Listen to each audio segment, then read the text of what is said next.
電競耳機咧，我哋都試過唔少噶啦，但係會搭配埋內置咗 DAC 嘅 controller 嘅電競耳機咧，就真係比較少見啦。今次測試嘅就係嚟自 SteelSeries 嘅 Arctis Nova Pro 啊，咁佢靚聲之餘咧，亦都支援到360度嘅空間音訊啦。而除咗佢嘅硬件之外咧，搭配嘅軟件咧，亦都好好用嘅。咁就即刻睇下佢咩料啦。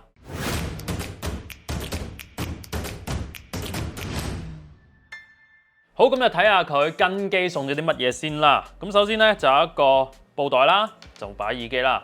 跟住就有一條3.5去3.5嘅，咁就係 for 耳機咧連接落去個 controller 嗰度嘅。之後咧就有兩條呢個 USB-A 去 USB-C 嘅線嘅，因為咧 controller 係同時可以連接到兩個 device 嘅，咁啊兩條線都俾晒你㗎啦。咁仲有一個防噴咪嘅咪套啦，一個 controller 啦，同埋我哋嘅耳機 Nova Pro 啊。耳機咧就用咗 Comfort Max 嘅設計啦，咁佢嘅頭帶咧係好有彈性嘅，同埋咧你係可以自己去調校佢唔同嘅長短嘅。咁耳罩咧當然亦都可以調校長短啦，同埋咧佢成個耳機都係好有彈性嘅。咁佢嘅收音咪咧就係用咗隱藏式嘅設計啊，係啦，唔用嗰陣咧可以成個咧收翻入去隻耳機入面嘅。咁同可拆式比較嘅話咧，咁呢種設計咧就冇咁容易唔見咗支咪啦。耳罩呢個部分咧係非常之柔軟嘅，你可以見到佢嘅回彈力都好高嘅。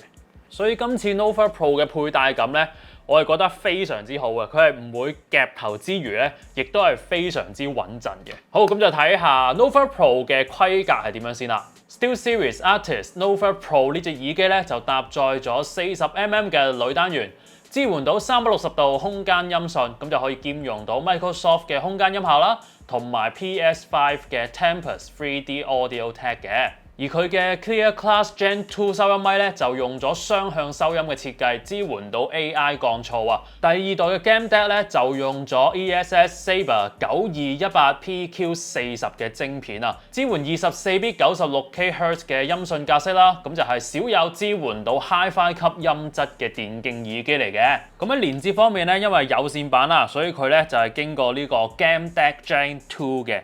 咁首先咧，佢就係有兩個 USB-C 嘅輸入啦，係啦，咁係支援兩個系統嘅。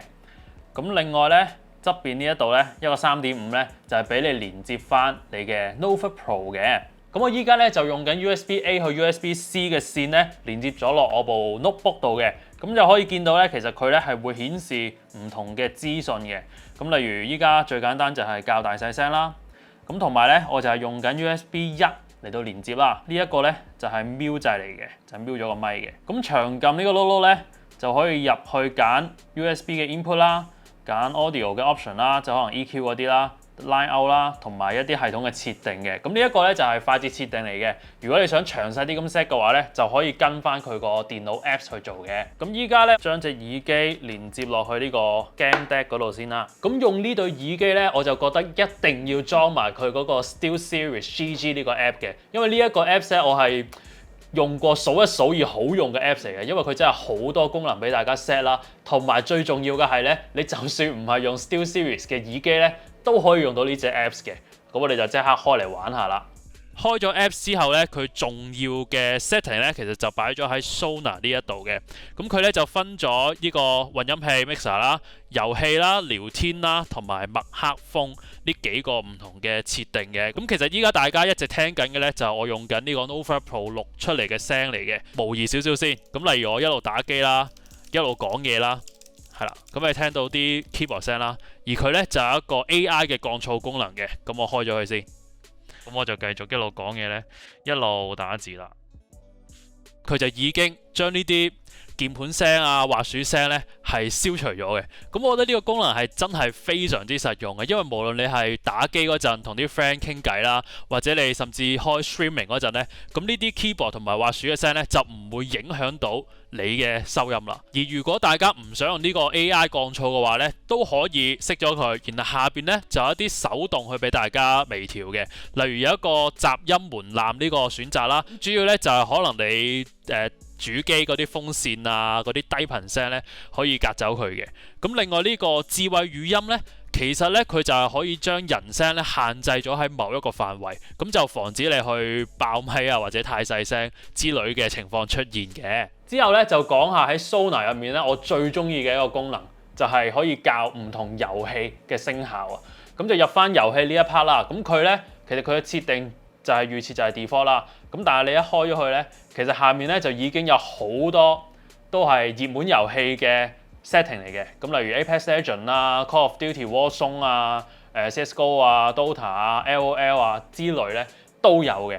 咁我就開一個 Apex Legends 先啦。咁你可以見到咧，其實佢嘅 EQ 嘅曲線咧就唔係好似普通聽歌嗰種咧好平滑嗰種嘅。其實佢就係針對唔同嘅遊戲嘅聲效咧，去 specific 咁去校過一個聲效嘅。撳翻呢一個箭嘴，再撳 Apex Legends 咧，咁就可以詳細啲睇到到底佢咧係針對邊個位去調校啦。咁例如呢個 Footsteps 啦，佢係會拉高咗啦。咁 Knockdown 啦。跟住同埋你補血咧，其實佢呢啲咁嘅聲效咧，佢係會特別針對去調節咗嘅。咁我咧亦都用咗呢一個 Apex 專用嘅 EQ 去打咗幾場噶啦。咁其實同 default 嘅 EQ 相比嘅話咧，我就覺得佢嘅腳步聲啦、中甲嗰陣嘅聲啦，同埋補血拉大寶嗰陣時嘅聲咧，係會明顯突出咗嘅。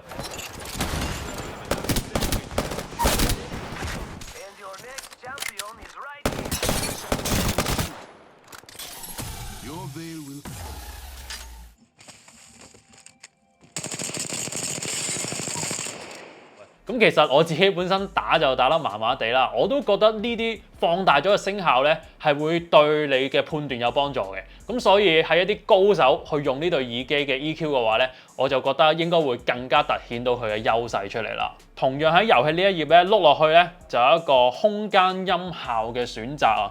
咁其實咧你就係可以喺呢一度咧微調翻佢7個聲道嘅方向同埋聲音嘅距離嘅。咁即係 tailor made 自己中意嘅效果嘅。咁例如你係可以將左後方啦同埋右後方嘅聲道咧，係再拉翻開啲，咁你就容易啲去判斷到底佢喺邊個方位咧射過嚟嘅。而入翻去混音器嗰度咧，亦都有一個叫 Check Mix 嘅功能啊，都係非常之實用嘅。因為打機嚟講，尤其是打啲 online 實時嘅 game 咧，溝通就好重要嘅。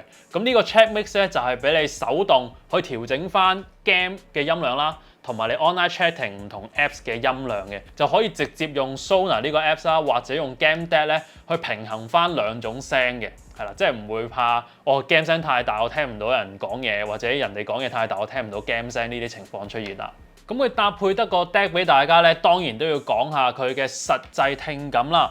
咁入翻 Sonar 呢個 apps 咧，其實佢咧就內置咗，係碌落啲嘅話咧，就見到有4個 for 音樂嘅 EQ 啦，咁就係 Bright 啦、Clear Vocal 啦、Deep Bass 啦、Punchy 啦，同埋亦都有2個咧係針對你睇戲嗰陣用嘅 EQ 嘅。咁大家喺聽歌睇戲嗰陣咧係記得開翻，因為咧啱啱上邊嗰啲 game 嘅 EQ 咧係完全唔適合攞嚟聽歌嘅。咁我自己試聽過幾個唔同嘅 EQ 之後咧，我自己係最中意Deep Bass 呢一個嘅 Nova Pro 咧，佢預設嘅音色咧，佢出到嚟唔會有太多嘅低頻嘅。當我開翻呢個 Deep Bass 之後咧，咁就可以出得翻佢呢個40mm 大單元嘅力量感俾我。除咗力量會大咗之外咧，個下潛亦都會深咗好多嘅。咁另外咧，就係因為有呢個 DAC 嘅加持啊，所以我覺得呢對耳機出到嚟嘅細節咧係真係有驚喜，同埋係非常之突出嘅。咁我係攞嚟聽 Bad Guy 嗰陣咧，即係 Billie Eilish 嗰啲耳語咧喺你側邊嗰種聲咧係好細緻咁出得晒出嚟嘅。咁以一個電競耳機嚟講咧，有呢個音色表現咧我係非常之驚喜嘅。啱啱都提過啦 ，Arctis Nova Pro 咧仲有一個無線版嘅，咁就係呢一對啦。咁佢咧同樣係支援到360度嘅空間音訊啦 ，Clear Class 2嘅收音咪啦，亦都係支援到好多唔同嘅系統嘅。咁喺功能上咧，其實同有線版咧都係一樣咁多噶啦。咁佢獨有嘅咧就係有主動降噪呢個功能啊。咁你喺打機嗰陣咧就可以更加投入啦，唔受周圍嘅環境聲影響啦。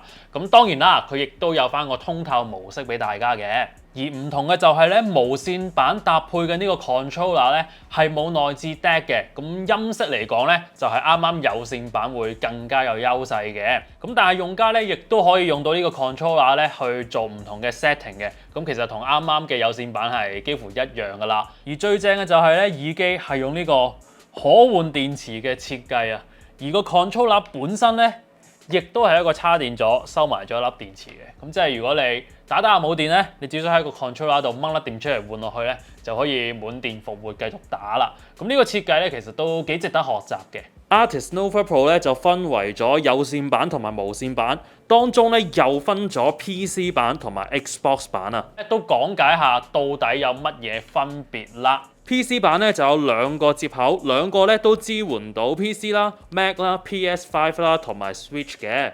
而 Xbox 版咧就有一個 Xbox 專用嘅接口同埋一個通用嘅接口嘅。咁如果大家係用緊 Xbox 嘅話咧，就一定要用翻 Xbox 呢個接口嘅。而通用接口咧就可以連接翻啱啱講過嘅裝置啦。咁如果你係 Xbox 嘅用家，或者你未來諗住買 Xbox 嘅話咧，咁當然就係買 Xbox 版啦。咁其他用家咧買翻 PC 版咧就得㗎啦。咁依家咧乜都講求多用途啦。咁其實今次 SteelSeries Arctis Nova Pro 咧，我覺得佢喺遊戲相關嘅功能上面咧係表現得非常之出色嘅。因為除咗佢硬件本身好之外咧，佢搭配嘅 Sonar Apps 咧就真係寫得好好同埋好好用嘅。尤其是係有針對唔同遊戲而特別調校嘅 EQ 啊。除此之外咧，佢亦都係一對音色好嘅電競耳機嚟嘅，因為佢有 DAC 嘅加持啦，所以佢喺聽歌嗰度細節表現咧都係會好突出嘅。咁同埋咧，佢亦都有針對聽歌啦同埋睇戲專用嘅 EQ 嘅。咁其實呢啲咧都係見到佢有用心去做嘅細節嚟嘅。加上咧，佢有一個 AI 降噪嘅收音咪啦，就令到呢對耳機咧，除咗攞嚟打機睇戲之外咧，你攞嚟 online meeting 開會咧，都係可以用到佢嘅功能嘅。咁而呢一對耳機唯一嘅苦惱咧，就係佢有線、無線，再加 Xbox 一般版咧，加埋係有成4個版本嘅。咁大家喺入手嗰陣咧，就真係要諗真啲，買邊個版本好啦。好，咁今次條片咧就嚟到呢一度啦，記得 like 啦、subscribe 啦，同埋撳埋個通知鐘。咁我哋就下條片再見啦。